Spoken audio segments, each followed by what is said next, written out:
Turning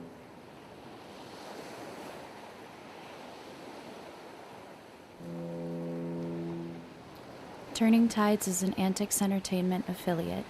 You can find us on social media at The Turning Tides Podcast on Instagram, Facebook, and YouTube, and at Turning Tides Pod on Twitter.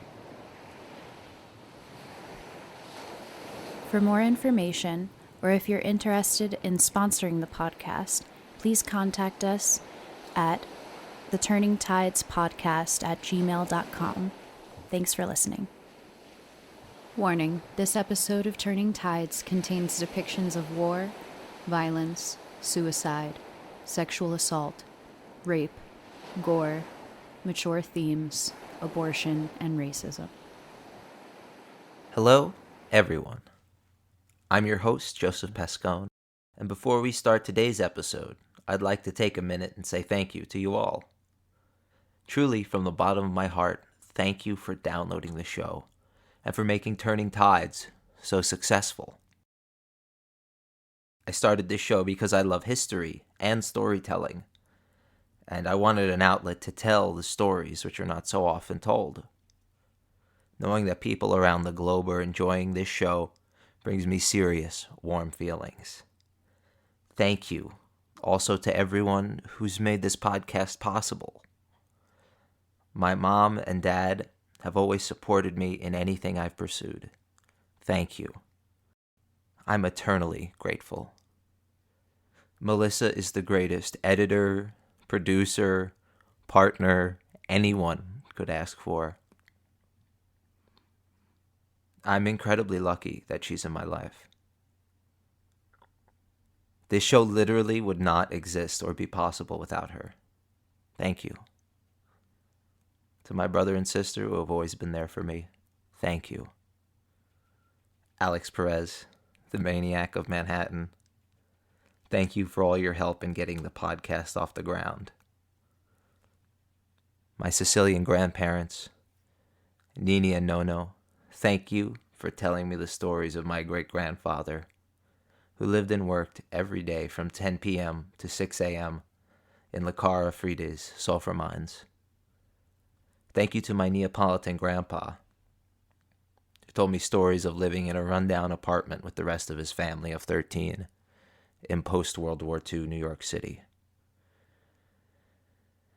Thank you to my Puerto Rican abuela, who taught me so much about right versus wrong, and inspired me to tell the stories of lesser-known parts of history, or history which has been hidden.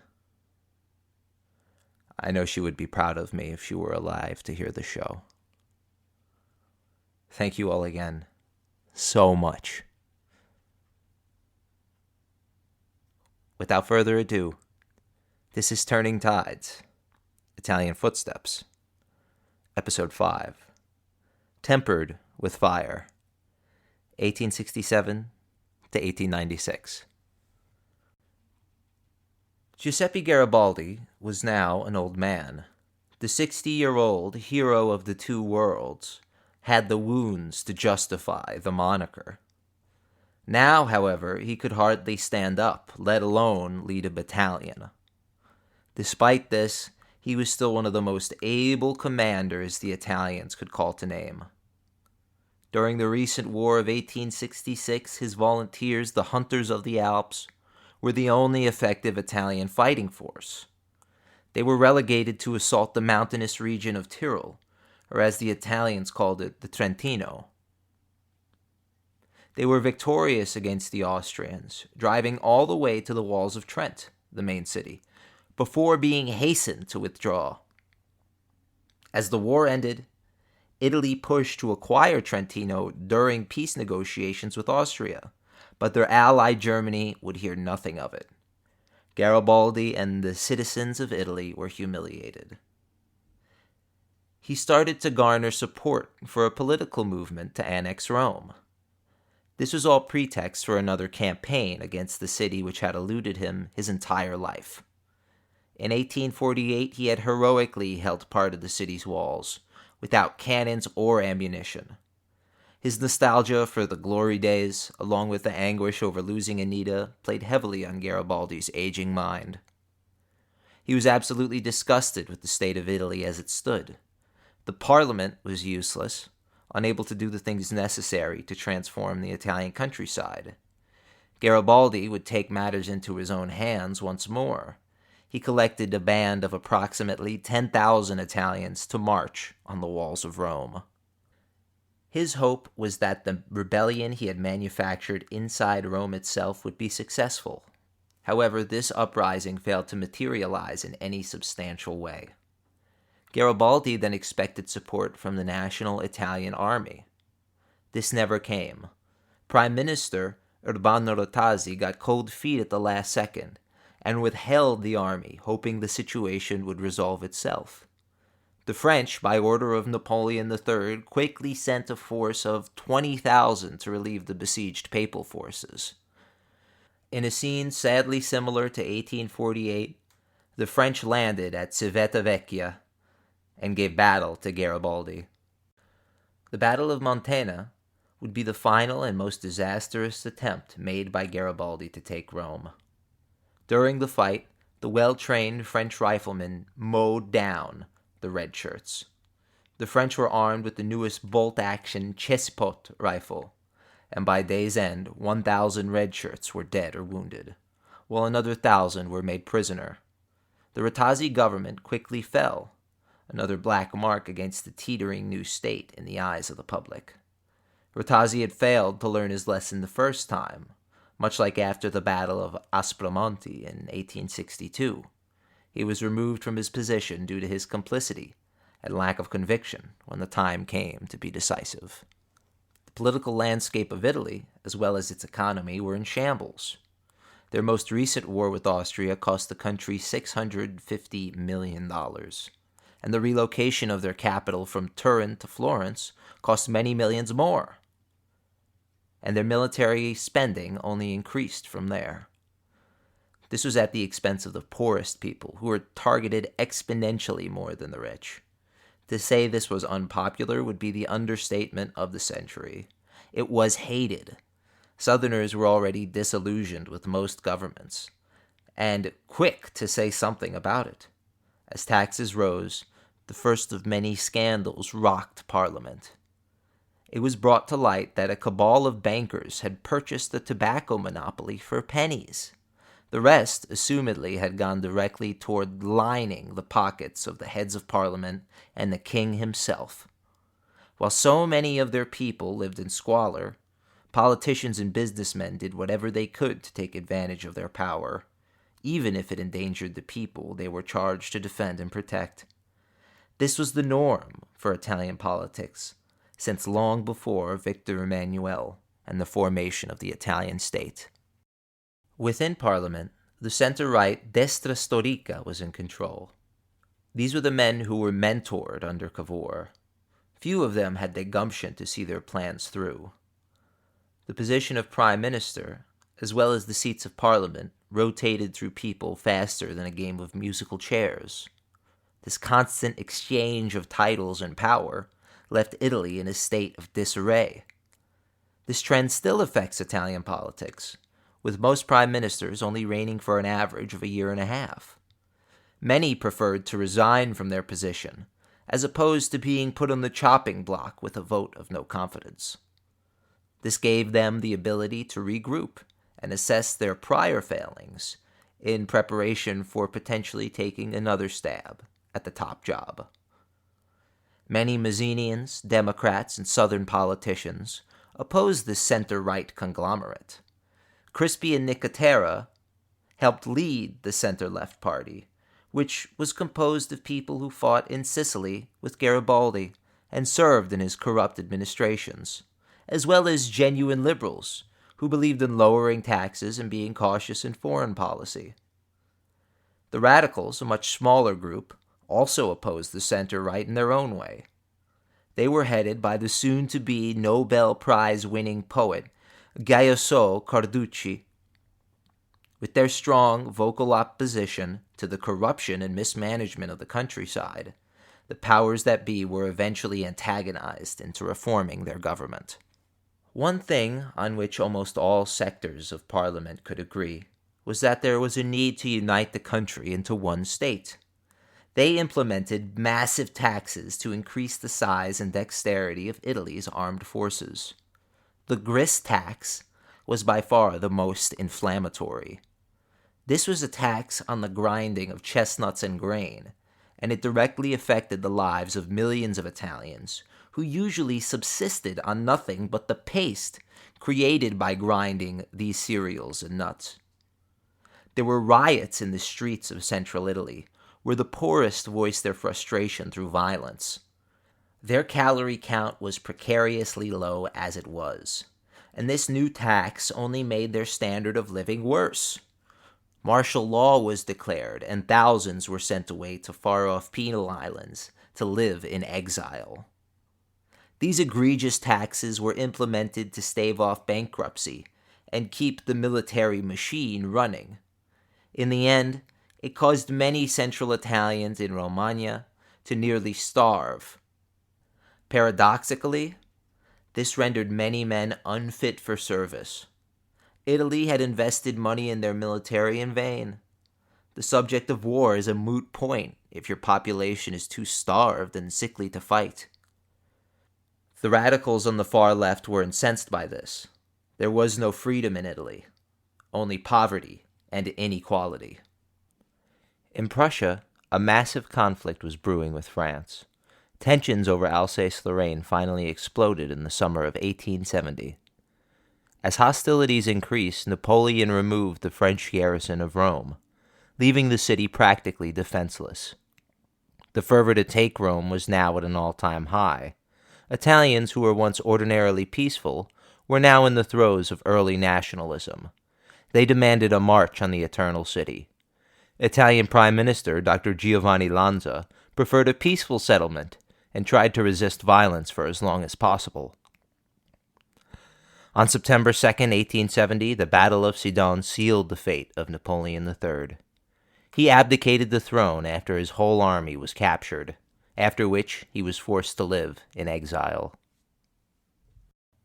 Upon his surrender, his wife furiously exclaimed, quote, "Why didn't he kill himself?" Unquote. On September 20th, Italy finally marched on Rome and blew a hole in the Aurelian walls around Porta Pia. After a token resistance, Pope Pius IX surrendered to the Italian army. Back in France, the Third Republic was proclaimed. But France was still in the middle of a war with Prussia, so the state of things was precarious, to say the least. Paris was besieged, and the civilians began the Paris Commune. It was revolutionary. Some of the party leaders, called communards, were also part of the International Working Men's Association. This group consisted of left-wing liberals, Freemasons, trade unionists, socialists, communists, and anarchists. With such a diverse group of ideologies present, it's little wonder that the Commune fell due to infighting. Garibaldi found himself fighting the Prussians in Dijon, on the side of the new French Republic. He considered the Communards and the International Working Men's Association the, quote, son of the future, unquote. Socialism was an ideology that Garibaldi naturally gravitated toward. It was anti-clerical, anti-liberal, and anti-authority. Garibaldi had long been disillusioned with Mazziniism for its clericalism, and the Italian government for its authoritarianism in the South. The war against Prussia ended in complete capitulation by the French Republic on May 10, 1871. The Franco-Prussian War was directly responsible for the creation of the German Empire, which would rule Central Europe until World War I. The Paris Commune was destroyed. Reactionary French army units brutally butchered the communards. Upwards of 20,000 Parisians were murdered, not by the Prussians, but by their own countrymen. Garibaldi was now considerably older and had to be carried around the battlefield on a chair, which was lifted up by 4 men. Even so, he held his own against the Prussians throughout the war, showing that grit and determination can at times outweigh training and professionalism. Back in Italy, the lackluster way in which Rome was captured did more to inflame the radicals and nationalists in Parliament than to bring to fruition the myth of national unification. Carducci wrote in a famous poem, quote, "Geese of the capital, be quiet. I am Italy, united and great. I come in the dark because Dr. Lanza is afraid of the rays of sun. Please, geese, make less noise." Unquote. The first thing Italian officials did when they arrived in Rome was to appease the papacy. The Pope was given an incredibly generous deal. Church customs and rites would remain sacrosanct. The Pope would receive a massive indemnity, and priests would not be held to the same standards of the law as everyone else.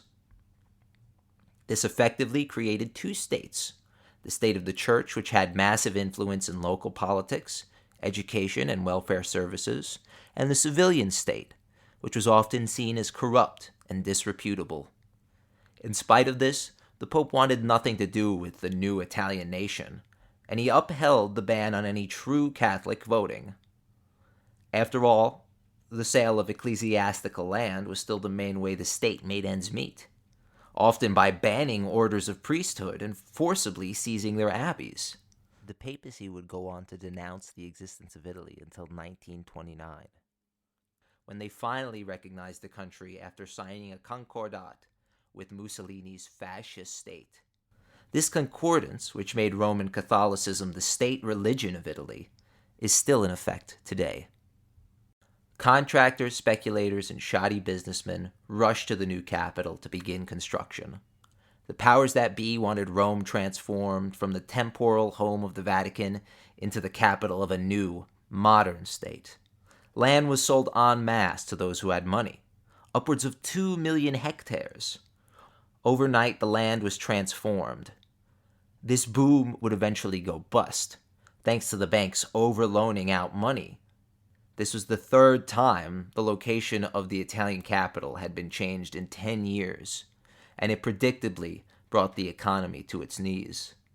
The Italian government owed $8 billion to the banks of England and France, and the bill was coming due. The country was at serious risk for bankruptcy. Taxes had been raised on the poorest citizens. In fact, between 1865 and 1871, direct taxes went up 63%, while indirect taxes on foods and spices increased a mind-numbing 107%. After Rome's capture, the distinction between real Italy and legal Italy were laid bare for all to see. The king hated Rome and did not arrive in his new capital until much later. Upon his arrival, there were no crowds gathered to greet him. He boredly said to his aide, quote, "We are finally here," unquote. The king felt as much like a prisoner as the Pope claimed to be. He would have much preferred clean Alpine living as opposed to the malaric conditions of 1870s Rome. Parliament had no place to call its own.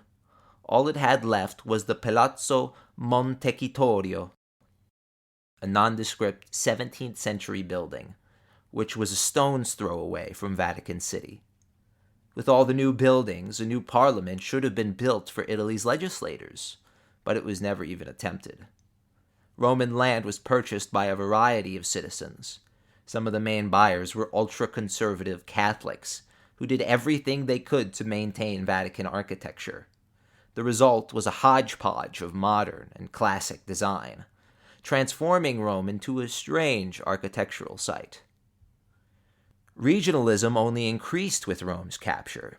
Milan and Turin still claimed to be the true centers of New Italy, while Florence was still one of the great artistic cities of the world, and Naples could brag that it was the most populous city in Italy by a long shot. Meanwhile, the smallest townships did not feel attached to the unified state. They still held ancient grudges and beliefs, which they were not ready to change. To quote the priest of Mora, quote, "You see in these small places, the world begins and ends here. The church tower is the brightest star in their little firmament, and there is as much passion in these rivalries and squabbles as there is, say, between France and Germany," unquote. In Parliament, the center-right alliance was constantly changing ministers and governments. Their shaky coalitions were a deep-rooted source of instability. But their austere economic policies kept the books balanced. Unfortunately, their hands-off economic policies only exacerbated problems for the south of Italy and Sardinia. For example, in 1869, there were 25 banking houses in northern Italy, and only 3 in the south. A decade later, the hands-off policy had yielded its rewards. There were 193 northern banking houses, and only 31 in the south. The problem, northern lawmakers preached, was the backwardness of the southern peasant, local political corruption, and subversive criminal elements. The peninsula was split between the corrupted southerner and the arrogant northerner. These sentiments quickly became sinisterly racist. Cesare Lombroso was a brilliant young criminologist and doctor. Obsessed with the idea of crime, he traveled extensively with the army during the Brigand War. He wanted to understand why people became criminals and how criminals could be spotted and stopped preemptively. At the time, his groundbreaking work, Criminal Man, supposedly shed light on southern Italian criminals. After examining the corpse of a local bandit, Cesare formed his hypothesis. Christopher Duggan details Lombroso's discovery in the following quote from The Force of Destiny. Quote, "While examining the skull, he noticed an anomaly. Where the occipital ridge should have been, there was a depression, 34 millimeters long, 23 millimeters wide, and 11 millimeters deep." Unquote. Cesare's work was immensely popular, and early socialists even lauded it. His theory was that most violent offenders had an intense amount of what he called atavism. The main determination for atavism was race. Quote-unquote lesser races, he postulated, had more animalistic tendencies. Conveniently, the most perfect and least atavist people were white Europeans. Since southern Italy had been mixed with North African and Middle Eastern genes, they were especially prone to atavism and, in turn, violence. This helped explain away the inept and corrupt state of southern Italy and validated many northern stereotypes. In reality, the facts and graphs were complete BS, and they have since been debunked by actual scientific research. Additionally, Italy was dealing with the threat of the mafia, which haunted the Sicilian countryside and the minds of North Italian politicians. The mafia, time and again, were used to explain away violence and were often given a starring role in any insurrection by the Italian press. The mafia had existed for time immemorial, and groups just like it have existed throughout the world up to this point. The mafia was different in that it truly infested all aspects of Sicilian society. Politicians and heads of communities invariably had to work with the local bosses to get things done, and businessmen and merchants would gladly pay money to their local warlords for protection. Mafia members, or mafioso, lived by a code of personal honor, and they died by that code. They believed in private violence as a means to an end, but their paternal nature toward the poor and their acts of charity made them local celebrities. In a society where the state refused to govern and fix basic problems for their people, the mafia drew the attention of those who were enterprising and bloodthirsty enough to handle the day-to-day. Try as they might, the government could not catch these so-called men of honor, mainly due to the fact that many Southern politicians were implicit in their freedom and culpable in their crimes. In Parliament, the situation was rapidly deteriorating for the center-right. Their attempts at reform were often met with opposition from their own coalition, causing taxes to remain high, the electorate to remain small, and the radicals to grow in vitriol and regional popularity. By 1876, the time for change had come. A new center-left coalition was formed by the Piedmontese statesman Agostino de Prentice, who was determined to reform the government. His coalition consisted of members of the left, right, and center, who operated under a platform of increased voting rights, universal education, and local government autonomy. It was the start of the age of transformism. The budget was now in surplus. The right-wing government had been relentless in their enforcement of taxation on the poor, and it had finally paid off before it brought their reign to an end. They had accomplished their goal of unifying the country from Sicily to the Alps. Through the massive amount of life lost through military crackdown, disease, and starvation, they had done it, and they had created millions of refugees in the process. With the left now in power, things were promised to change. It was hoped that sensible reforms could be achieved, which even the radicals could support. In practice, transformism saw the further degradation of democracy and the increased feeling that authoritarianism was needed. Parties didn't matter anymore, so as long as you didn't mind lying about some of your principles, you could get a seat at the table and have your ideas heard. Carducci decried these practices, saying, quote, "Transformism is an ugly word, as in Dante's infernal circle of thieves, where men are neither serpents nor men, but unquestionably reptiles, and which, instead of uttering rational speech, suffer from dyspepsia and spit." Unquote. This shift in power marked the beginning of parliamentary dictatorship in Italy, which would be characterized by the prime minister wielding considerable power during elections and swaying the municipalities to his side. On a regional level, the country was still run by appointed prefects who drew up election lists, appointed mayors and councilmen, and were in charge of law and order, as well as subverting the newspapers. Prefects were given their jobs by the Minister of the Interior, a position as coveted as Prime Minister. The left began reforms in 1877 with the abolishment of arrest for debt, which had been overflowing Italian prisons. De Prentice then set up a commission which would report on the state of Southern agriculture. The Copino Law brought about sweeping educational reform. Previously, education was exclusively handled by local jurisdiction, with most communities preferring to use local priests as schoolmasters. Few children attended school. Most parents needed their labor during the harvest or as an extra source of income from the factories. The new law made primary school education mandatory, streamlining the teaching profession and giving small stipends to local municipalities for schools. The Tuscan language was also to be used in classes, as it was agreed upon by the government that this would be the modern Italian language. Copino, the Minister of Education, went so far as to say that Italy should only hire teachers from the Tuscan region. This was clearly impossible, but it shows how committed the entrenched powers were to extinguishing local dialects and cultures. In reality, school teachers needed to speak a variety of dialects just to be understood in the classroom. Additionally, mandated attendance could never seriously be enforced. Schooling did little to ebb the flow of backward thinking, and illiteracy continued to be commonplace. Lessons usually went in one ear and out the other, or worse, lessons were being disputed and contradicted at home by ultra-religious parents and family. The saddest result of this thinking is the story of Italia Donati. Italia was born January 1st, 1863, in a small town called Cintolese. She excelled at her studies and passed her teaching exams after her second attempt. Italia was then given a job as the schoolmistress for the small town of Porciano. Her wages were meager. At best she could get by. When the mayor of the town approached her with an offer of free accommodation at one of his houses, she could not just say no.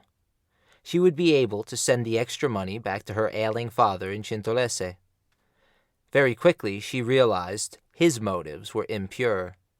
She refused his sexual advances repeatedly, but she was quickly labeled by the town as the whore of the mayor. After several years, the rumors grew to such heights that she was accused of getting an abortion. She demanded to take a medical examination to prove her virginity, but the rumor only grew, and the medical procedure was refused. On May 31st, 1886, Italia penned a short note to her brother saying, quote, "I am innocent of all the accusations made against me. I beg you, my only brother, to do whatever it takes to bring back my honor. I am the victim of public vilification, and my persecution will end only in my death. Let my innocence be proved." Unquote. She jumped into a river and drowned herself. Her autopsy proved she was in fact a virgin. and the people of Porciano walked her body shamefaced to her final resting place. It is truly a disgrace that these sentiments which caused a woman to end her life are still shared by many people across the globe today. The Italian government was wary of its people, fearing they would revolt again. They believed their citizens needed moral education. Novels, polemics, and comic strips were produced en masse, often including moral tales about right and wrong. The most prolific writer of this period was Edmondo de Amicis. He sold millions of copies of his work during his lifetime, including his book Military Life in 1869, and his bestseller Cuore, or Heart, in 1886. De Amicis was a member of the left, but he also worshipped the state and the monarchy. The sentiment engulfed Italy, by way of De Amicis and other popular authors of the time.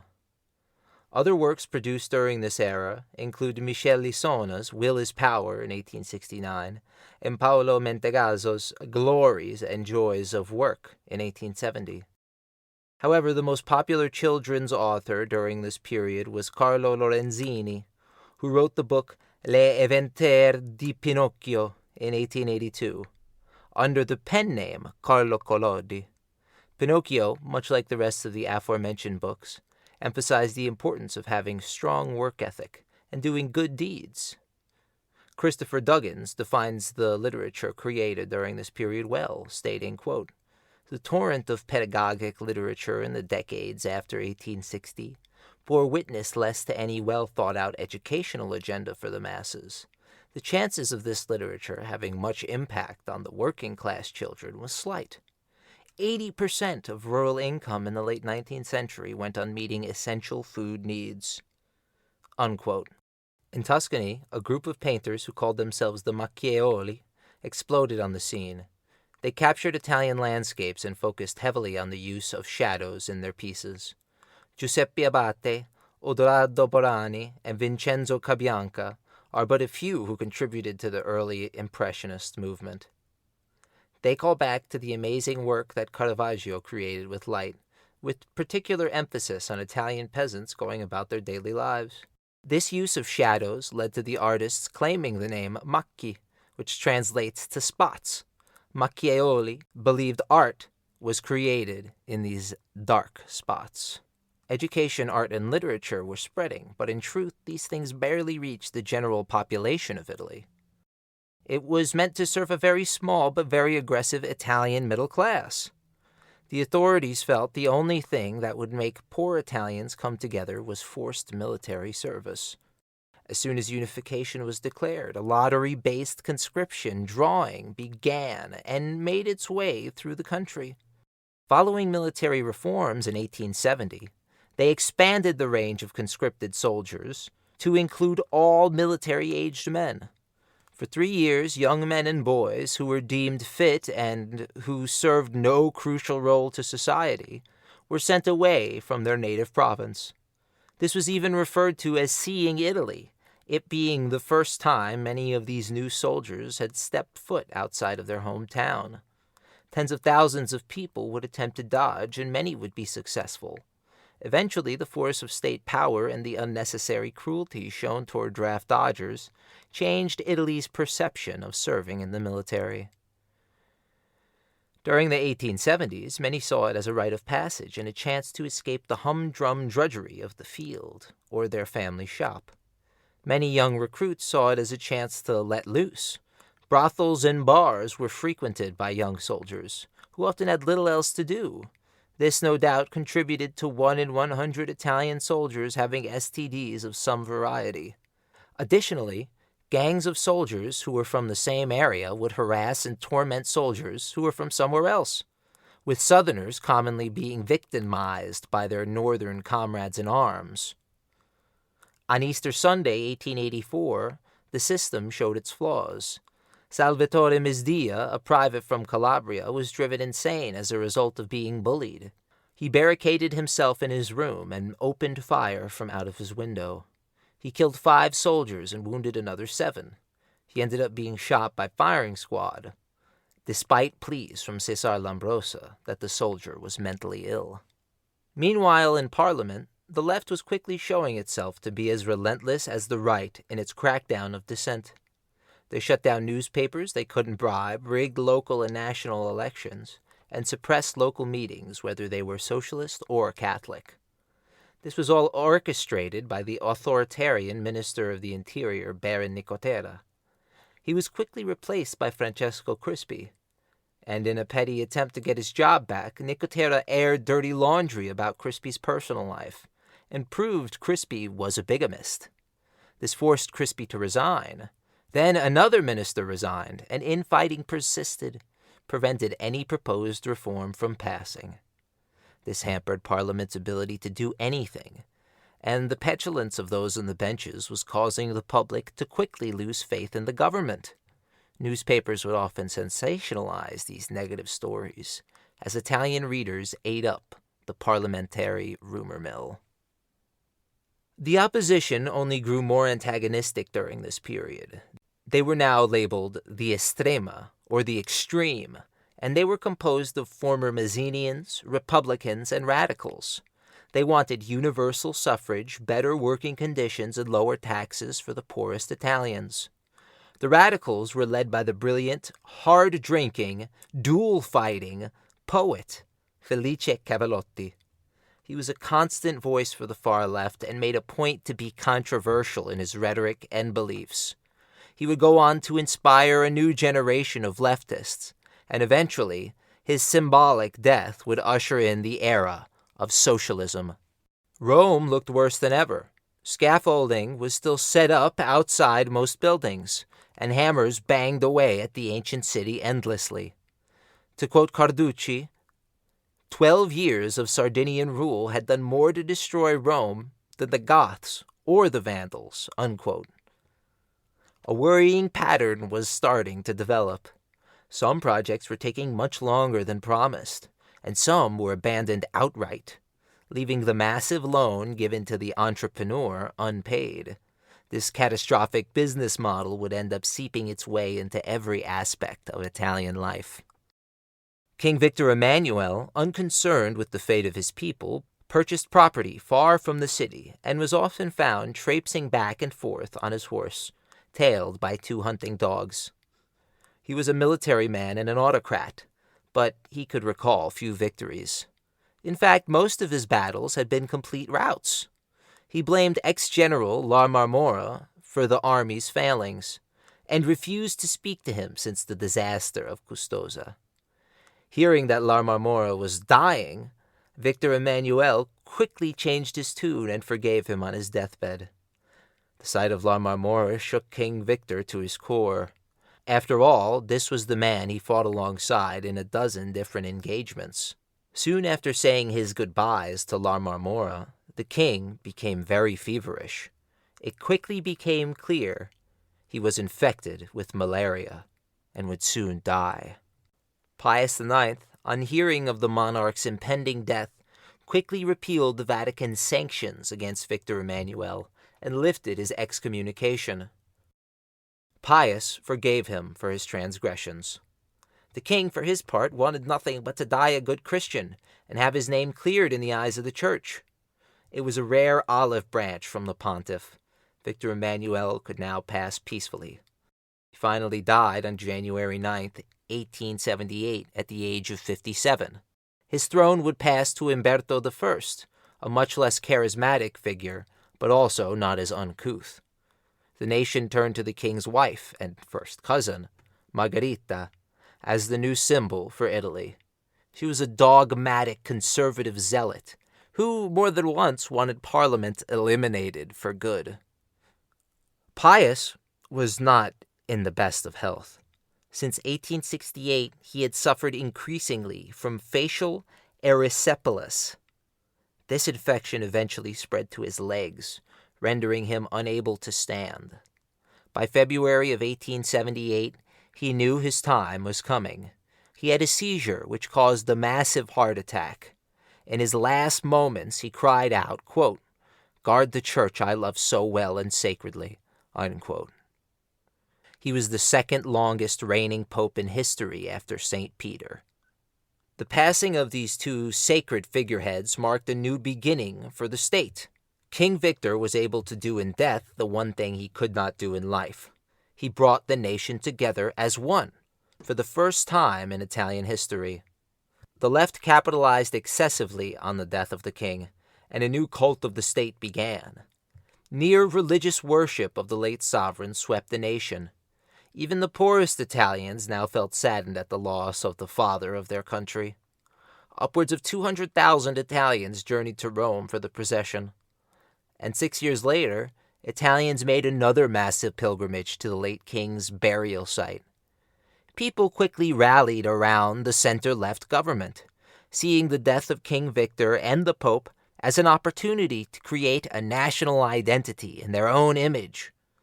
The left attempted to answer the call of their countrymen. Fairs which promoted Italian invention and nationalism, as well as massive statue unveilings, made them popular with the poorest citizens.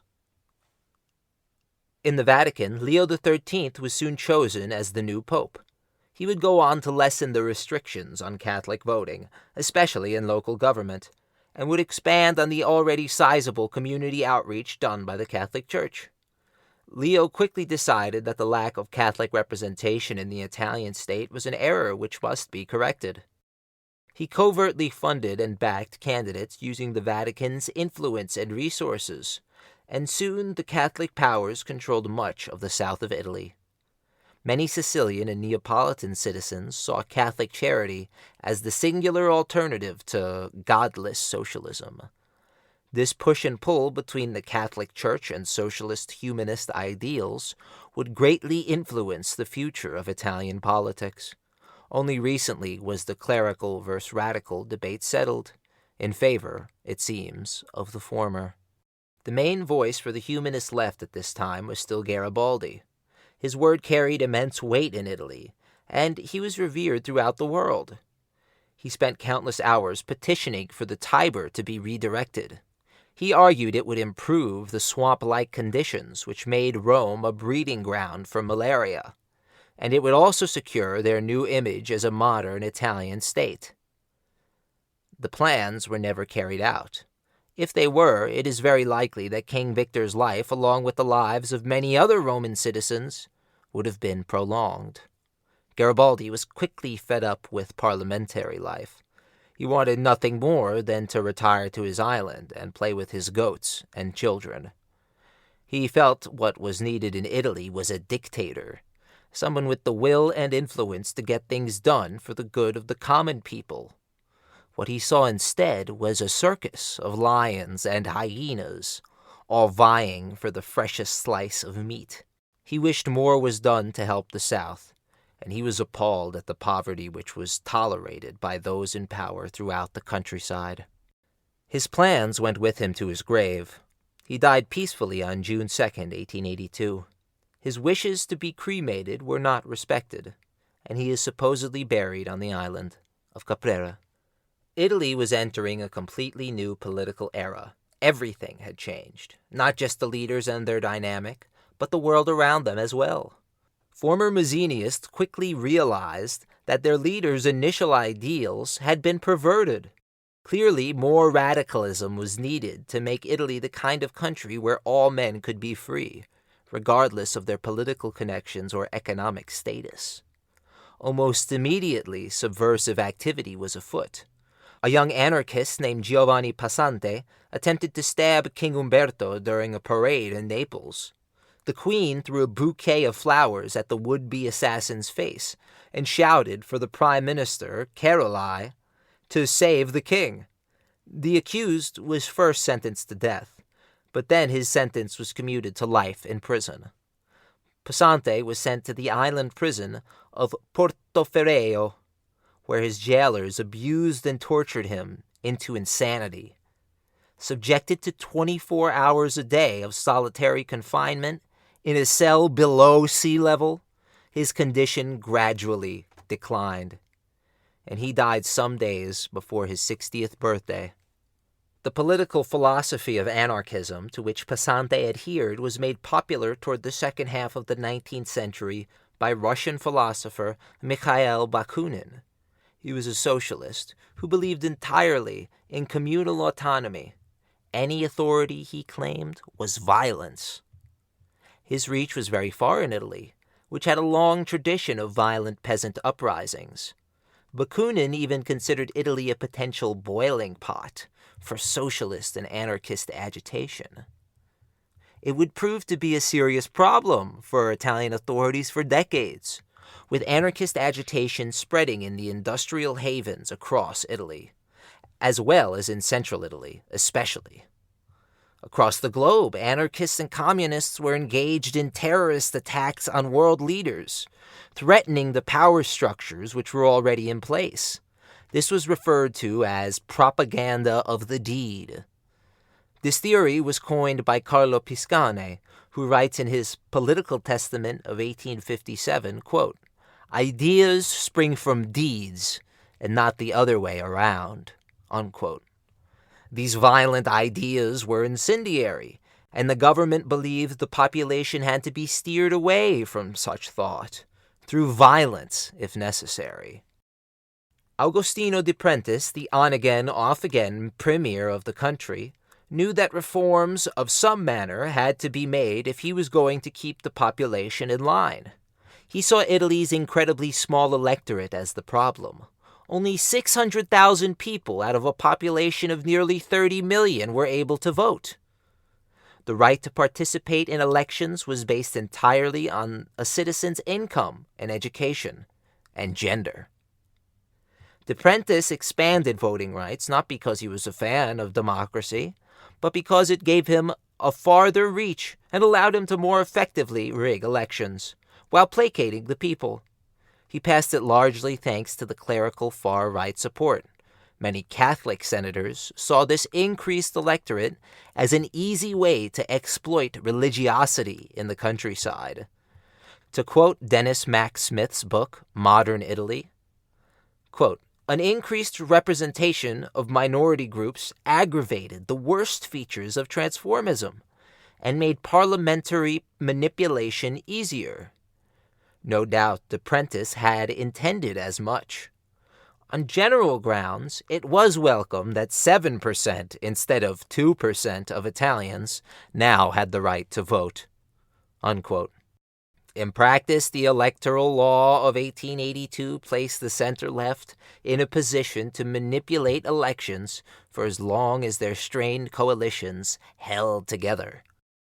However, it had the side effect of giving the vote to the same rebellious industrial workers who were so infatuated with socialism. In fact, the first Italian Socialist Party was founded in Milan during this same period. Under De Prentice and Cairoli, Italian foreign affairs had remained neutral and anti-imperial. De Prentice couldn't stand diplomats, and Cairoli believed in keeping Italy's hands clean in all foreign affairs. For many years, Italy's main ally was naturally France. After all, the French had helped to free Italy. The French had also accepted millions of dollars worth of Italian exports. In fact, some 40% of all Italian exports were shipped to France. Their countries and their cultures also shared many similar qualities, but the controversy over Rome had soured the relationship for many. On the other hand, Italy retained good relations with Great Britain. Great Britain had zero objections to the conquest of the South, Venice, or Rome. To British statesmen, Italy was seen as the ultimate counterweight to French expansion in Europe. They believed it was entirely necessary as a geopolitical force. Prussia, too, had been a one-time ally of Italy in 1866. And although Prussian officials were often perturbed at the ineptitude of La Marmora, they also saw Italy as an incredibly strategic chess piece. This fooled many Italian generals and statesmen into believing that Italy was more powerful than they had the right to think. Italy had a top-ranked navy and an ever-expanding military budget. However, they had very few raw resources and barely any capital. Any attempt to tamper with military funding was met by loud claims of weakness and cowardice from each side of Parliament. Italy needed a strong military to defend itself from the Austrians, the French, or both. However, Parliament's policy held little weight with the king. He controlled foreign policy personally, often going above the heads of his diplomats to get deals of state done. Italy's relations with Austria improved greatly under Umberto, whose mother and grandmother were Austrian princesses.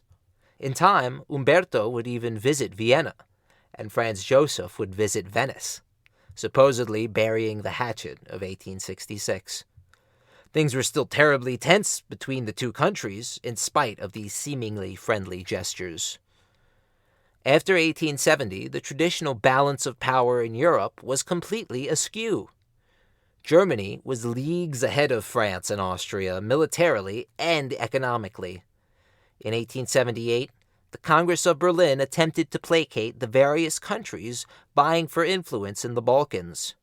They divided up the land in Ottoman Europe. For years, Slavic nationalists had sown agitation throughout the region, culminating in several violently suppressed uprisings. Out of this violence arose the country of Bulgaria, which was, for all intents and purposes, a Russian puppet state. However, Bulgaria was so massive that many Greeks, North Macedonians, and Serbians found themselves under the thumb of a culture to which they had no allegiance. So the nations of Europe sat down and decided that Great Britain would grant territory to Greece, and in return they would be given the incredibly strategic island of Cyprus. Bosnia was made a protectorate of Austria. Russia had Bulgaria recognized as a country, and France secretly received the go-ahead for their conquest of Tunisia and got their ownership of Algeria recognized internationally. Italy's diplomat asked feebly for Trentino as compensation for Austria receiving Bosnia. At this, the Russian diplomat joked that if Italy was asking for more land, they must have lost another battle. For the rest of the conference, Italy's diplomat maintained a stern demeanor, but came away with nothing. In 1881, Italian interests were yet again thrown by the wayside, when France preemptively invaded the North African country of Tunisia. Italy had invested heavily into Tunisia, and many Italian immigrants called the Bey's territory home. Upon hearing France had invaded, Italy sent troops in. An open conflict nearly erupted between the two European powers. Italy was furious with France. This conflict contributed to the country's decision to join the Triple Alliance with Germany and its old foe, Austria. Unfortunately, this decision alienated Italy, as they were now committed to serving a larger superpower. Germany and Austria saw Italy as a nation of ice cream peddlers and tourists. They only allowed Italy to be a junior member in their alliance. The people felt belittled by this treatment, causing anger to ferment in Italy's nationalist underbelly. This was not the Italy they were promised. They wanted Italy to be feared. Tunisia was the first of many colonial losses for Italy. Italians composed a large majority of the workers who built the Suez Canal, but Italy put very little capital toward the initial construction, so they were unable to profit off of the lucrative trading which happened there afterward. Many Italian patriots recalled how the Roman Empire conquered North Africa and made it one of the most profitable territories. These unrealistic and destructive imperial ideals were deeply ingrained in Italian culture after years of war and uncertainty. And it's possible this caused Italians to feel slighted when nothing of the sort was intended. Time and again, their plans were foiled by French intervention, and many Italians, the chief of their number being Crispy, believed the French were not friends of Italy, but rather their bitter enemy. They thought about who held up their march on Venice in 1859, who kept a garrison in Rome to the chagrin of the rest of Italy, and who snatched the protectorate of Tunisia from under their nose. Each perceived transgression had been committed by France.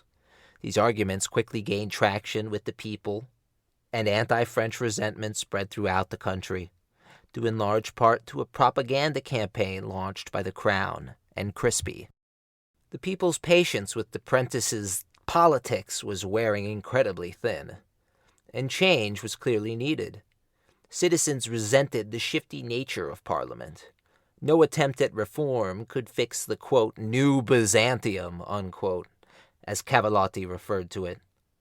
The wounds bandaged by transformism were opening again. Villari, a conservative intellectual, concisely states the problems which he believed plagued Italy. Quote, "It is high time that Italy began to realize that she has within herself an enemy which is stronger than Austria. Somehow we must face up to our multitude of illiterates, the ineptitude of our bureaucratic machine, the ignorance of our professors, the existence of people who in politics are mere children, the incapacity of our diplomats and generals, the lack of skill in our workers, our patriarchal system of agriculture, and on top of all, the rhetoric which gnaws our very bones." Unquote. The king, the left, and the right all agreed that a strong man was needed to weed out corruption and right the ship of state. They found their man in Francesco Crispi, who would dominate Italian politics in the late 1880s and early 1890s. The most pressing issue for the Italian people were those which affected their everyday lives. Agriculture was a complete disaster. People on the far left, like Cavallotti, and the old-school Mazzinian Agostino Bertani, objected repeatedly to the lack of attention paid to rural citizens.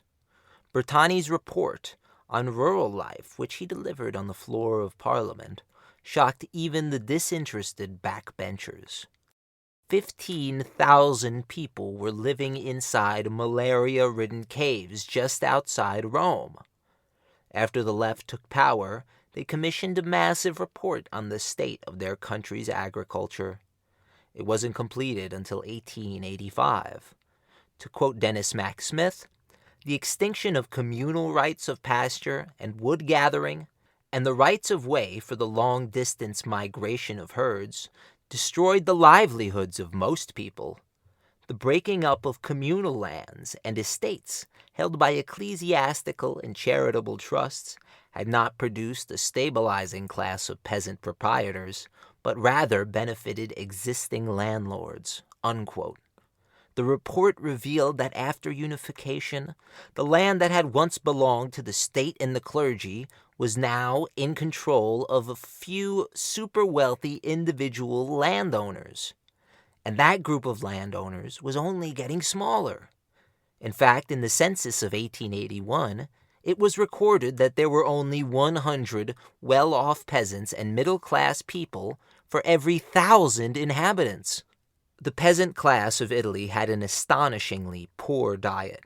It consisted almost entirely of rice, beans, pasta, and polenta. This destroyed the citizens' bodies.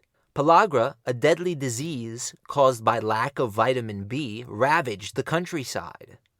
The symptoms ranged from skin inflammation all the way to dementia. 100,000 cases of pellagra were reported in Italy in 1881 alone. The silent killer malaria also took the lives of countless Italians during this time.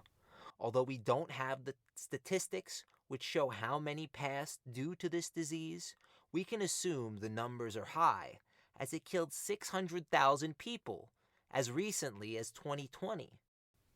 There were also frequent cholera outbreaks throughout the 1880s, which were caused by the government's utter lack of care in fixing their citizens' drinking water and living conditions. At least 50,000 people died due to their ineptitude.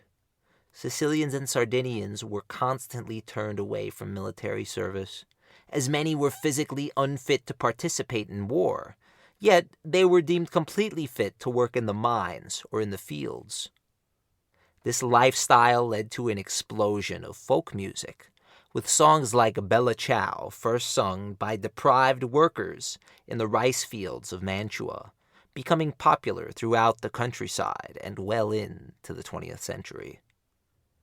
During the premiership of De Prentice, some agriculture did grow. In the south, orange and lemon trees flourished. But the most popular crop was grapes. Centuries-old chestnut and olive farms were uprooted and replaced with Italian grapes. France was unable to meet the demand for grapes due to a phylloxera outbreak, which infected their plants. This allowed Italy the chance to fill the void France had left. These new Italian vineyards were run by established landowners in the south. As the Suez Canal's trade routes flourished, at the advent of steam navigation, wheat prices crashed, due in part to wheat from East Asia saturating the market. In response, many of these established landowners withheld their own wheat, thus inflating local prices and starving the poorest. General anger rose among the lower classes.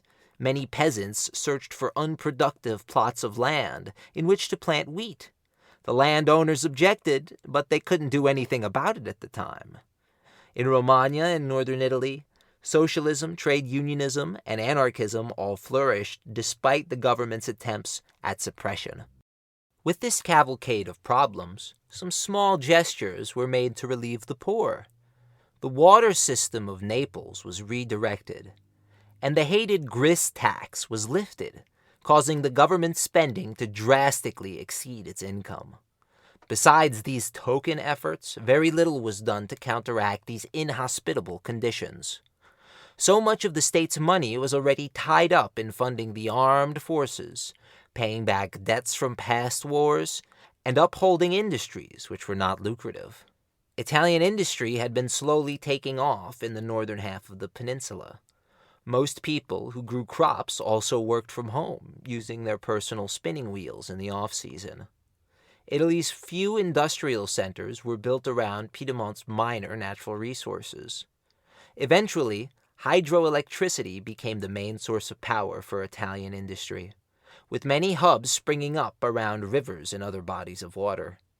Thanks to an increase in tariffs, industry was able to flourish in some sectors.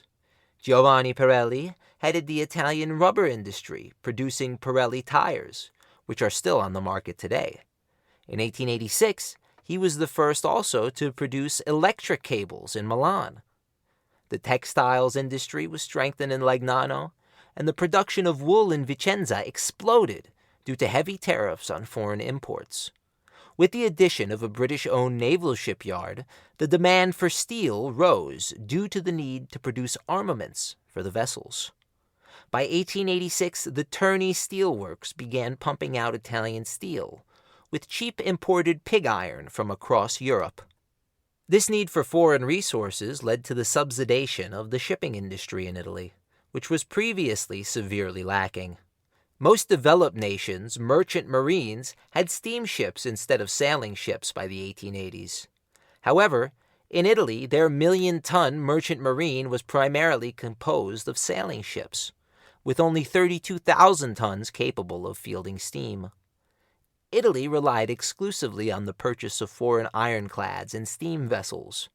Eventually, Italy would take the lead in ironclad and steam production, right in time for trends in naval warfare to shift, leaving Italy in the dust again. This rapid growth was detrimental to Italian families. Children as young as 9 years old were often given full-time shifts in steel factories or sulfur mines, contributing directly to the spread of diseases and a very low average life expectancy of approximately 38 years. As 1887 began, a new issue arose in the Italian army. A detachment of 500 Italian troops was wiped out in Massau, along the shores of the Red Sea in East Africa, present-day Eritrea. The head of the foreign ministry suggested the fight happened in a place called Dogali. Though this place does not exist on any map, it stuck. The prentice was visibly aged, as he sat trembling with an almanac in hand, attempting to explain the massacre to lawmakers. Demonstrations in Parliament and on the street exploded, as anger over the soldiers who died swelled into nationalistic sentiment. The inflamed ultranationalist and expansionist minority was growing more vocal by the day.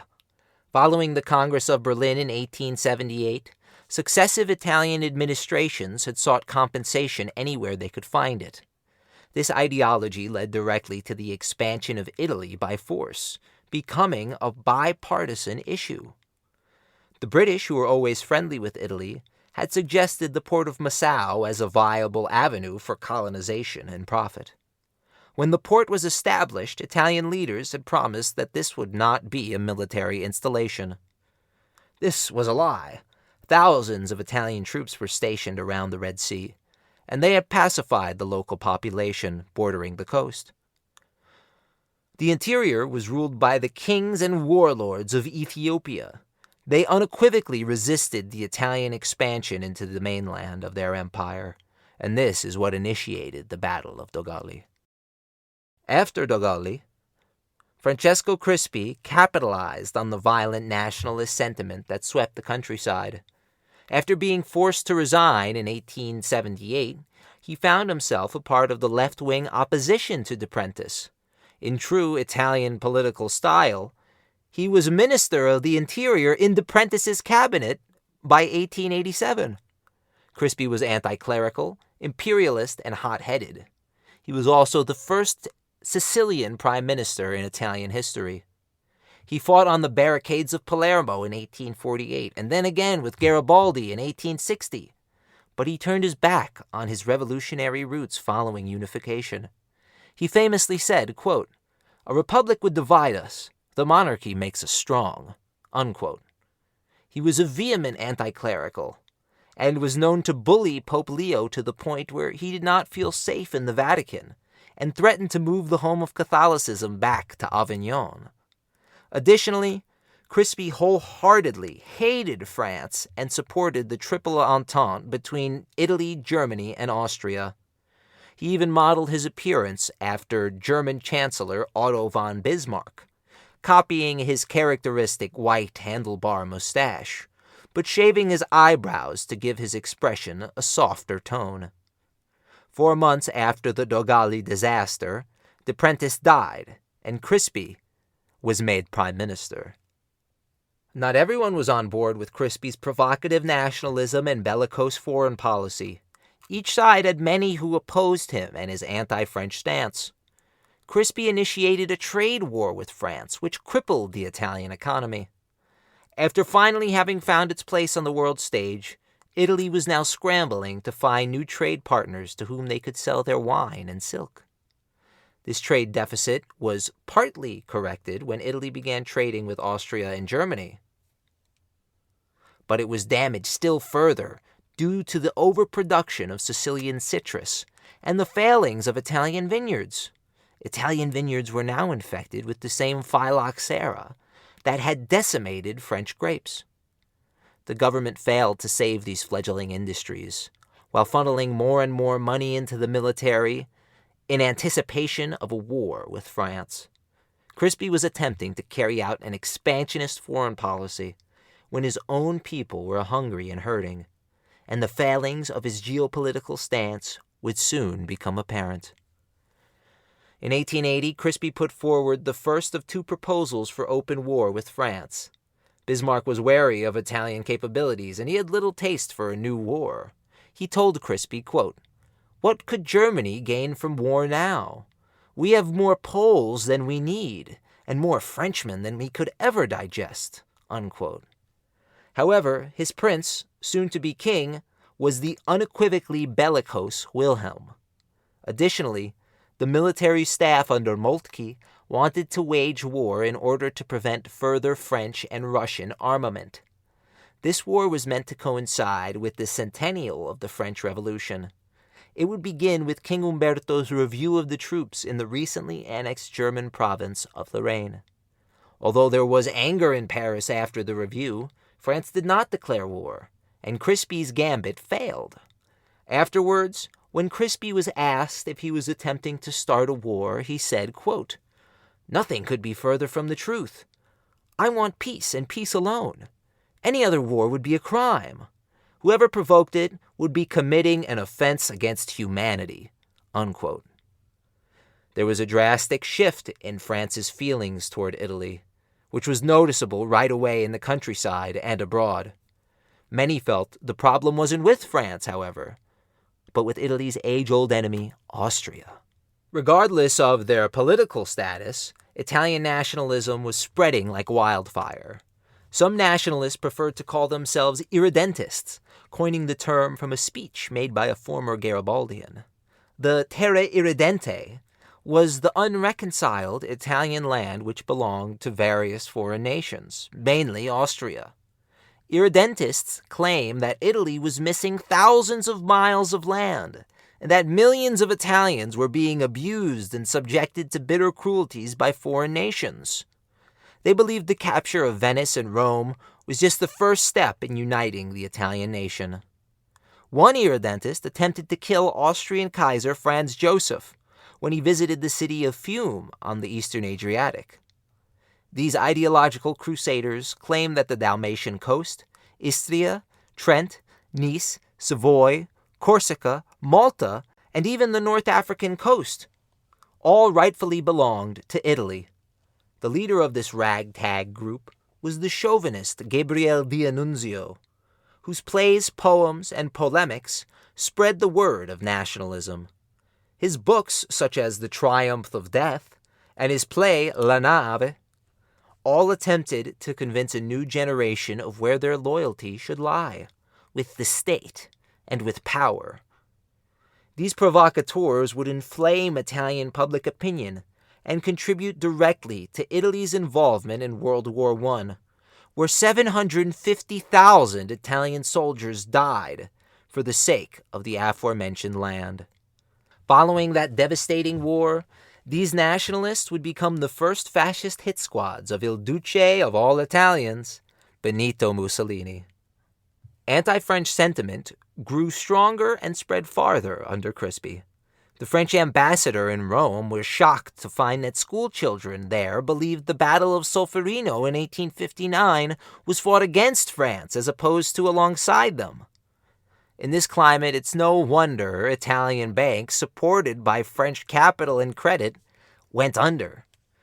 French creditors and financiers increasingly stopped doing business with Italy due to their aggressive foreign policy. One would think that Crispi would have been a political pariah after all this, but in fact it only made him more popular. It was the era of jingoism after all, and it seemed to be affecting the entire planet. Crispi personified the idealistic, hard-working autocrat. Carducci and Cavallotti admired him, but he was also loved by the conservative King Umberto.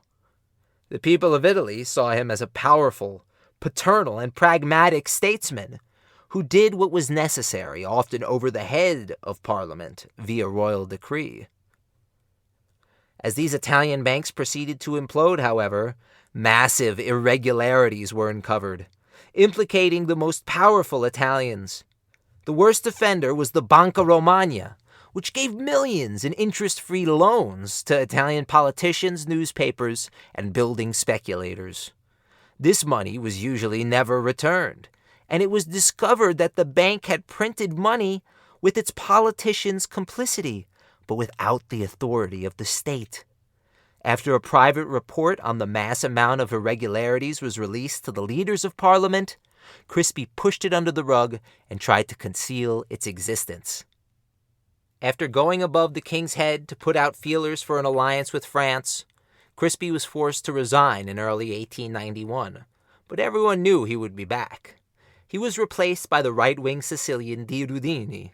He wanted peace, reduced military spending, and a balanced budget. Three things Crispi's grumbling supporters decried as weakness at a time when strength was the key to a nation's success. Di Rudini did not have the moderating touch Cavour had, which allowed him to bring and hold together a majority coalition. His rule was unstable from the beginning, and he quickly resigned, allowing for Giovanni Ghilotti to become prime minister. Ghilotti was an avowed centrist and showed immense tact in parliamentary dealings. He was also a skilled manipulator. He was also one of the youngest prime ministers of the era, only in his mid-50s when he got the job. His diverse coalition of centrists, conservatives, and liberals showed the power of transformism under a competent political strategist. He was definitely considered the best candidate in the king's perspective. Ghilotti was Catholic and Piedmontese, two checks off the proverbial list. Denis Mack Smith states in his book Modern Italy that Gilotti famously argued that a tailor would not dress a handicapped man in regular clothes. So democracy in Italy had to be handled in the same way. Not surprisingly, Gilotti holds the infamous distinction of being one of the most corrupt politicians in Italian history. In 1891, a single deputy on the far left discovered the secret bank reports and demanded a full investigation. Gilotti refused to bring the issue to Parliament, confirming his complicity. Crispi supported not having a debate as well, protesting vehemently from the backbenches that it would be, quote-unquote, unpatriotic. Later, in 1892, the Credito Mobiliare, one of the largest credit unions in the country, was flat broke and had to suspend payments once again due to overloaning and shady business. Despite Crispi's attempts to distract the public with the possibility of war with France, the people were anxious to hear news on the banking scandal. Another commission was called forth to investigate the matter, and more gross irregularities were discovered. To compound on this, the housing bubble had finally burst in Rome. Shoddy businessmen were never asked follow-up questions by the banks, and there was no consistency in banking policy, due to the government's lack of control over the industry. If anything, the banks were controlling the government. Gilotti had to resign, as he was directly implicated in the scandal. But he would still go on to serve as prime minister 4 more times. In a scene eerily similar to the 2008 financial crisis, virtually no corrupt bankers or politicians were punished. Yet in the years to follow, hundreds of civilians would be executed by Italian soldiers for civil discord. After the banking scandal broke, Parliament attempted to pass some reforms under Prime Minister Zanardelli, but after his appointment for foreign minister was vetoed by the king, he resigned in protest. And who better to seize power than Crispi? He was thought to be the only person who would be able to fix the mounting political issues and social unrest in the country. Socialist thinking was becoming a serious problem for the government, and the economic strain faced by many Italians was near unbearable. This only exacerbated socialism's spread. Agrarian strikes began in the 1890s, spreading throughout the countryside and often becoming violent. As with any leftist agitation, infighting between the various groups began immediately. The maximalists wanted to begin the revolution right away, while the minimalists wanted to wait until Italy was industrialized. Crispi, in spite of his recent involvement in the banking scandals, received overwhelming support to crush the rebellion before social cohesion broke down and Italy devolved into a failed state. Crispi's native island of Sicily was the home of the worst agitation. Here, a violent group of radicals known as the Fasci, literally the bundle, pushed for workers' rights, especially for the miners who worked in Sicily's interior. In December of 1894, several incredibly violent episodes showcased the swelling anger at the Italian state.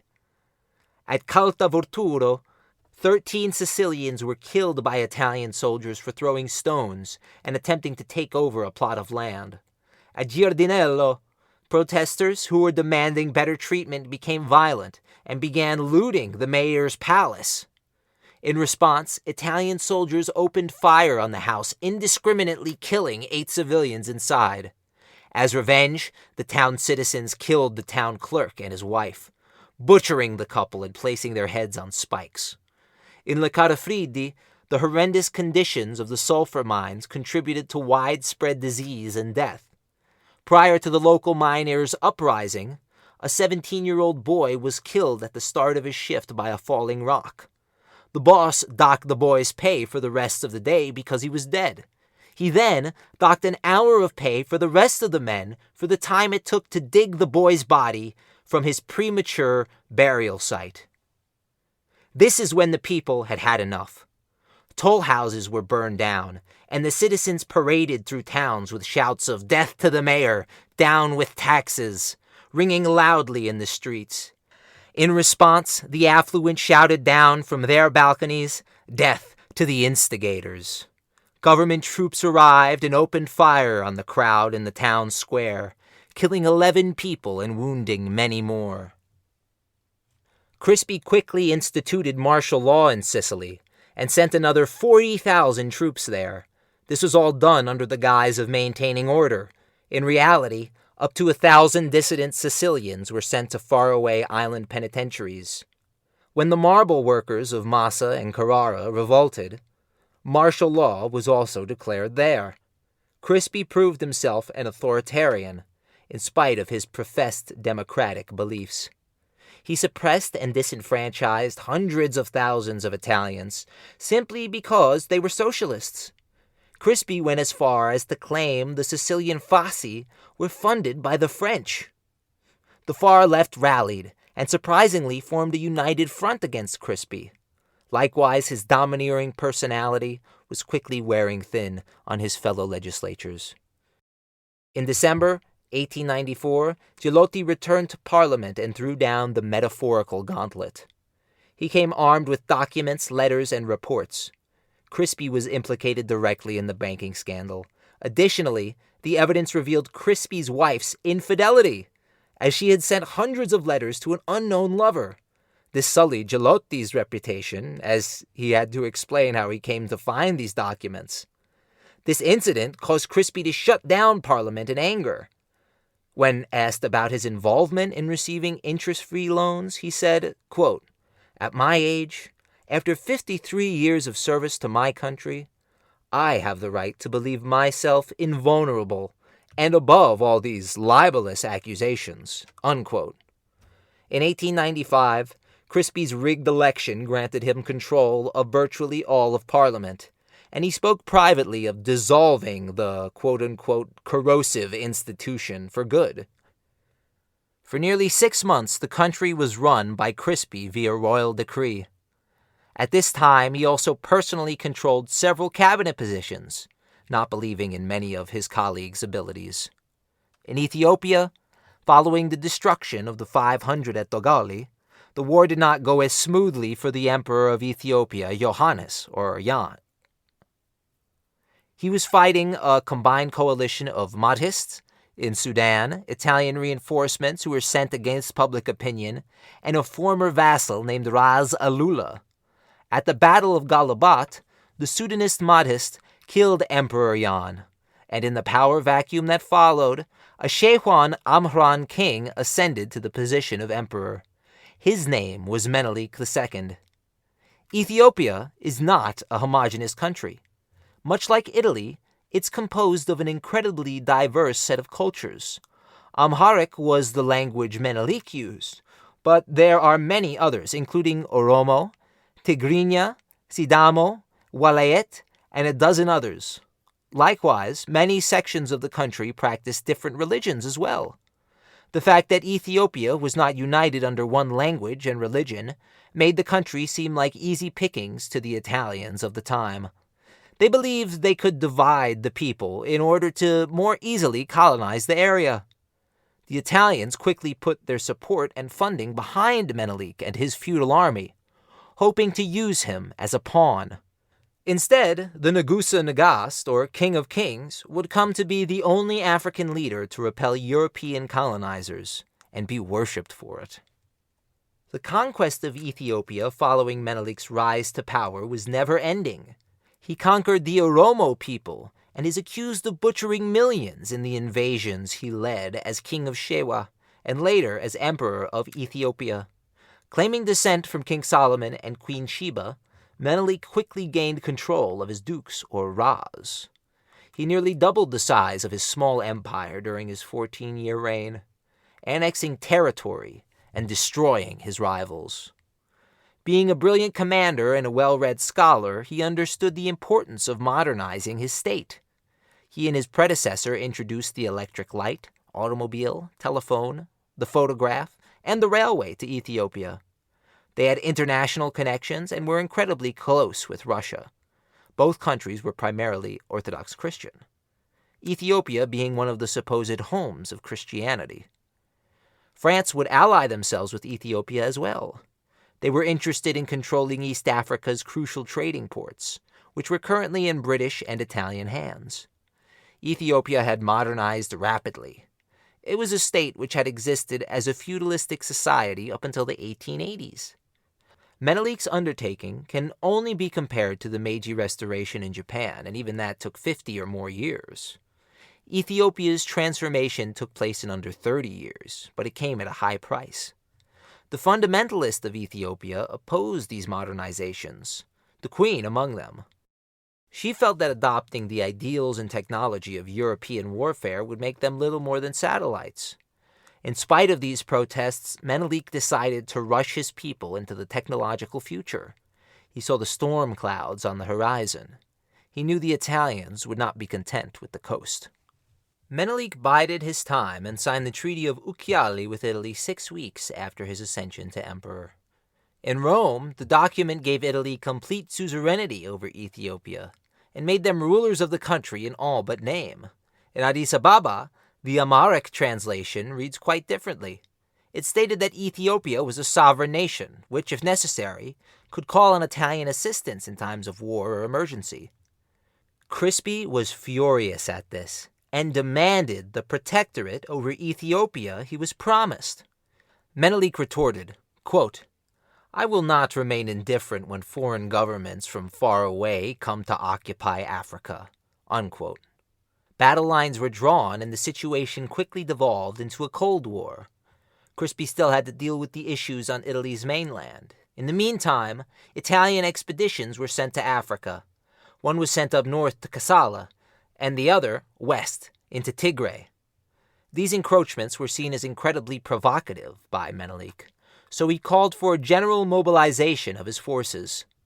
Ethiopia could call on a feudalistic military of over 100,000, while Italy could barely muster 50,000 men when the war began, many of whom were native African allies.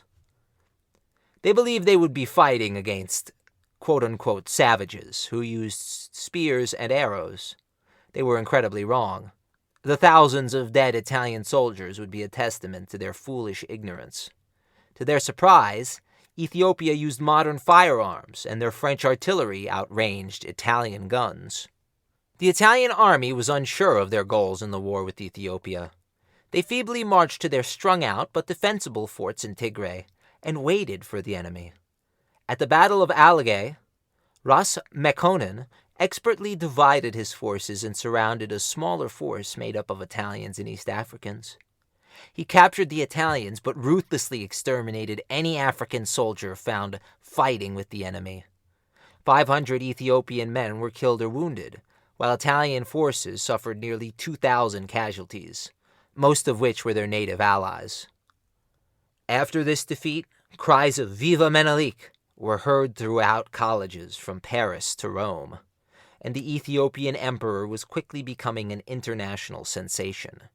Crispy doubled down and sent another 40,000 men to Ethiopia. At Mekelle, the isolated Italian garrison was quickly put under siege by Menelik's forces. The Ethiopian queen Taitu, who was a very accomplished general, quickly captured the fort's water supply. In no time at all, the 46,000 Italian and native troops were desperate for a drink of water. After a 15-day siege, Menelik agreed to terms with the Italian commander. All Italian prisoners were released with their weapons. Emperor Menelik II, the military strategist and diplomat who changed history by Tilahun Tasu, does not reference the native African soldiers' fate. But if the Battle of Alagae's account is any indication, they were wiped out. These two defeats extinguished Italian morale, but Italian commander Bakhtiari felt his army, now able to boast 50,000 Italian soldiers and 20,000 African soldiers, would be more than enough to defeat the so far victorious African emperor. Showing immense foresight, Menelik skirted around the Adrigat fortress. A siege there would only waste time and men, both of which were running low. He had no way to feed his army, so he had to act fast or risk desertion and starvation of his 100,000-strong force. Bakhtiari was incessantly bombarded with telegrams from the War Office and from Crispy. Driven to a near-nervous breakdown, he decided on a plan of attack. 3 columns, composed of 5,000 men each, would march toward 3 separate yet adjoining heights, compelling the Ethiopians to battle, and then carving them apart with 3 arcs of fire. The plan was good in theory, but when executed, it was a complete mess. There were no reliable maps of the area, and very few reliable scouts. The only map in their possession was one which was hand-drawn by Bakhtiari himself. He had no idea he was about to be involved in one of the worst military defeats of all time. At Adwa, 15,000 Italians marched toward their fate.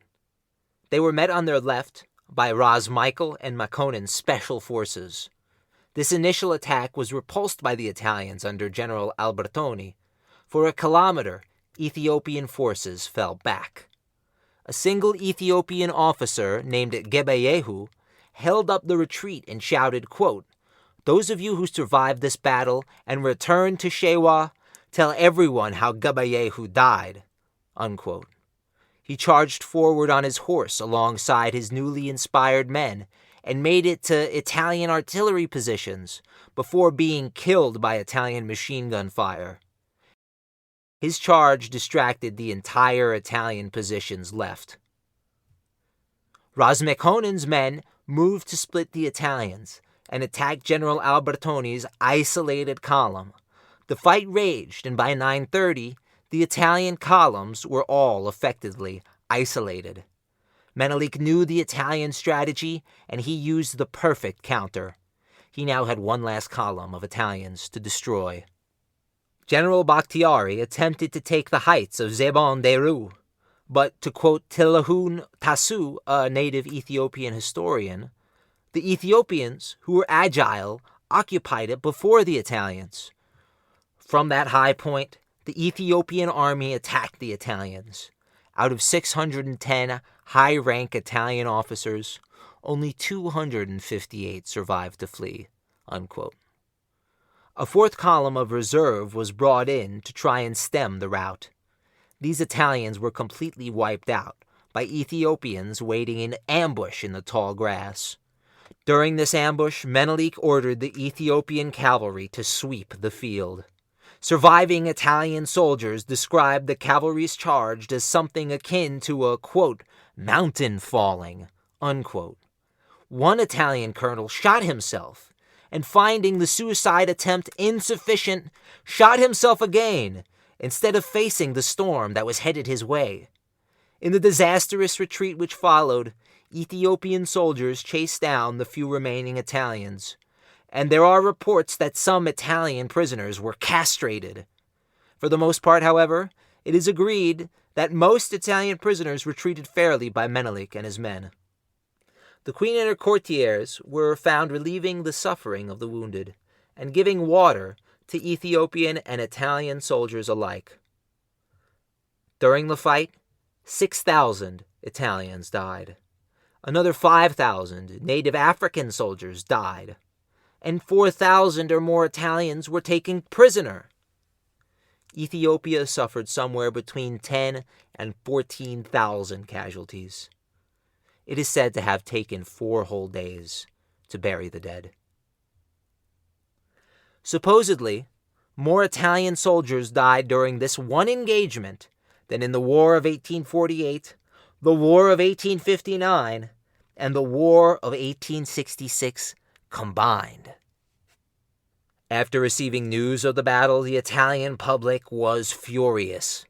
There were nightly protests in the streets, and railroads were even destroyed to prevent reinforcements being sent to Africa. In no time at all, Crispy would be forced to resign yet again. All his blustering and heavy-handed politics had finally blown up in his face. He would end life ignominiously, heavily in debt and nearly blind, attempting to jot down notes in the hopes that they would be turned into a memoir. The virtual dictatorship he created collapsed overnight, and Italy was left without a solid foundation once again. The coins bearing Umberto's face as Ethiopian emperor were hastily melted down, and a massive indemnity was paid to Ethiopia. The treaty which ended the war also recognized Ethiopia as a sovereign nation. The racist stereotypes Italians held of Africans proved to be completely unfounded. Italians had been brought back down to size.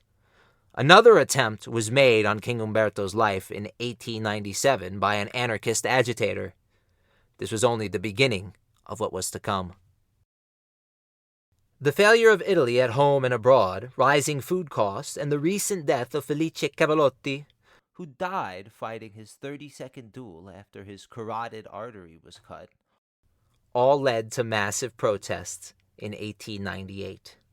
In Milan, one of the worst instances of state violence occurred.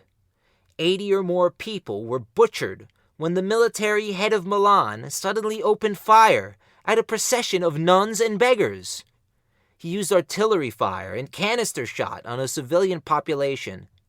And what was worse, he was awarded the highest honor in Italy by King Umberto for, quote, the great service he rendered to their institutions and civilization, unquote. A further 1,500 people were thrown in prison, and the blowback in Parliament was such that the second-time Prime Minister, Di Rudini, was forced to resign again. He was replaced by military general Louis Pellew, who came very near closing Parliament for good on several occasions. Pellew showed himself to have some tact and resigned after several failed attempts to wrangle in the country. In Paterson, New Jersey, a young Italian immigrant named Gaetano Bresci was beside himself with anger over the news of the massacre in Milan, and the medal ceremony which had followed merely added insult to injury. He returned to Italy with ill intentions. When he arrived, he procured a .32 revolver and waited for his moment. The king was on a routine visit to Monza with his wife, when he stopped his carriage to say hello to a man he recognized in the crowd. This is when Gaetano stepped out and shot the king 4 times. The king collapsed, but not before saying, quote, I don't think it's too serious, unquote. However, by the time a doctor saw him, he was dead. Bresci later stated that it was retribution for the dead in Milan. Following this shocking act, the mood in the country finally calmed down. Umberto, much like his father, did more in death than he did in life to assuage the people's anger. Although he was partly responsible for the banking scandal, disastrous colonial policy, and authoritarian rule, many Italians still consider him to be the good king. His assassination was seen as a bridge too far by many, even the far left. Victor Emmanuel III would go on to become king, after which a national time of mourning was declared. Gaetano Bresci was found mysteriously dead in his jail cell a year after the attack. The official report is that it was suicide, though this claim is rather hard to believe. It's very likely he was murdered by his prison guards. 100 years of Italian history has gone by, and the question still remains, what is an Italian? Is it a way of being? Is it a way of thinking? Is it just doing that funny hand thing?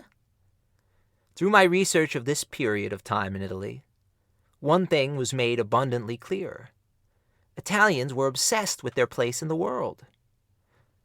Their claustrophobia and their unease, and sometimes violent and oppressive relationships with their neighbors, is a direct result of thousands of years of being oppressed themselves.